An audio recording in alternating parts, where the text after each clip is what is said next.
نحمدہ ونصلی علی رسولہ الکریم اما بعد فاعوذ باللہ من الشیطان الرجیم بسم اللہ الرحمن الرحیم۔ محترم بزرگوں اور دوستو، عزیز مسلمان بھائیوں، انشاءاللہ آج کی مجلس میں آپ حضرات کو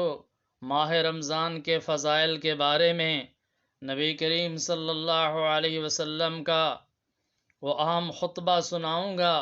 جو حضور نبی کریم صلی اللہ علیہ وسلم نے رمضان المبارک کی آمد پر شعبان کی آخری تاریخ کو ارشاد فرمایا ہے، اور اس خطبے میں ماہ رمضان کے فضائل بیان فرمائے ہیں، ماہ رمضان کی برکات بیان فرمائی ہیں اور اہم امور کی طرف متوجہ فرمایا ہے۔ حضرت سلمان رضی اللہ تعالی عنہ کہتے ہیں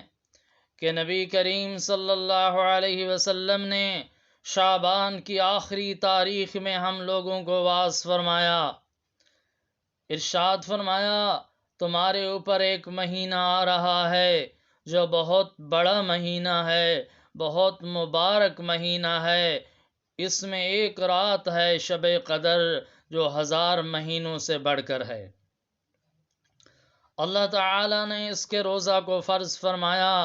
اور اس کے رات کے قیام کو یعنی تراویح کو ثواب کی چیز بنایا ہے۔ جو شخص اس مہینہ میں کسی نیکی کے ساتھ اللہ کا قرب حاصل کرے،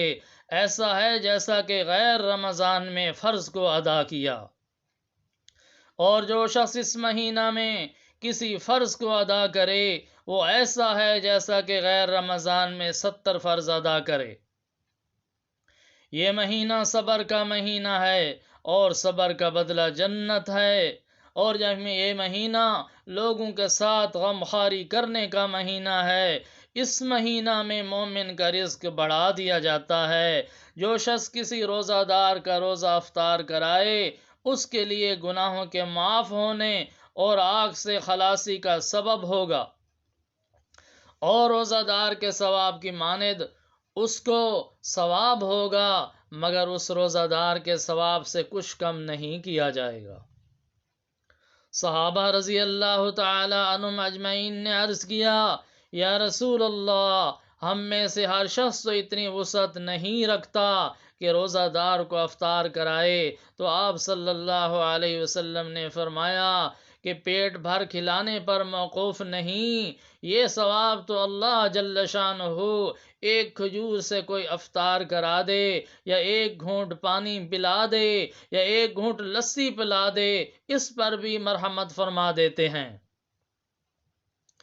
یہ ایسا مہینہ ہے کہ اس کا اول حصہ اللہ کی رحمت ہے اور درمیانی حصہ مغفرت ہے اور آخری حصہ آگ سے آزادی ہے۔ جو شخص اس مہینہ میں ہلکا کر دے اپنے غلام یعنی خادم کے بوجھ کو، حق تعالی شانہ اس کی مغفرت فرماتے ہیں اور آگ سے آزادی فرماتے ہیں۔ اور 4 چیزوں کی اس میں کثرت رکھا کرو، جن میں سے 2 چیزیں اللہ کی رضا کے واسطے اور 2 چیزیں ایسی ہیں کہ جن سے تمہیں چارہ کار نہیں۔ پہلی 2 چیزیں جن سے تم اپنے رب کو راضی کرو وہ کلمہ طیبہ اور استغفار کی کثرت ہے، اور دوسری 2 چیزیں یہ ہیں کہ جنت کی طلب کرو اور آگ سے پناہ مانگو۔ جو شخص کسی روزہ دار کو پانی پلائے، حق تعالی شانہ قیامت کے دن میرے حوض سے اس کو ایسا پانی پلائیں گے جس کے بعد جنت میں داخل ہونے تک پیاس نہیں لگے گی۔ تو میرے محترم بزرگوں اور دوستو، حضور نبی کریم صلی اللہ علیہ وسلم نے رمضان المبارک کی آمد پر شعبان کی آخری تاریخ کو یہ اہم خطبہ ارشاد فرمایا ہے، یہ جامع خطبہ ارشاد فرمایا ہے۔ آقا علیہ الصلوۃ والسلام کا یہ خطبہ بہت اہم ہے، جس میں آقا علیہ السلام نے رمضان المبارک کے فضائل بیان فرمائے، برکات بیان فرمائیں، اور آقا علیہ الصلوۃ والسلام نے رمضان المبارک میں کیا کام کثرت سے کرنے ہیں ان کو حکم فرمایا، اور جو کام نہیں کرنے ان سے منع فرمایا۔ تو آقا علیہ الصلوۃ والسلام نے بہت جامع خطبہ ارشاد فرمایا ہے، اور آقا علیہ الصلوۃ والسلام کے خطبہ کی ایک ایک بات قابل غور ہے۔ ہمیں چاہیے کہ ہم بار بار اس خطبہ نبوی کو پڑھیں، اس کا مطالعہ کریں، اور بار بار اس کو سنیں، اور ایک ایک بات پر غور کریں، اور اس پر یقین بنانے کی کوشش کریں،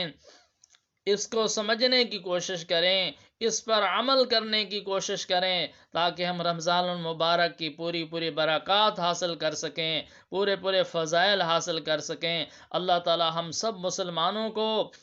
آقا علیہ السلام کے اس خطبہ کو سننے کی، یاد رکھنے کی، یقین کرنے کی، عمل کرنے کی توفیق نصیب فرمائیں، اور آگے پہنچانے کی توفیق نصیب فرمائیں۔ وآخر دعوانا ان الحمد للہ رب العالمین۔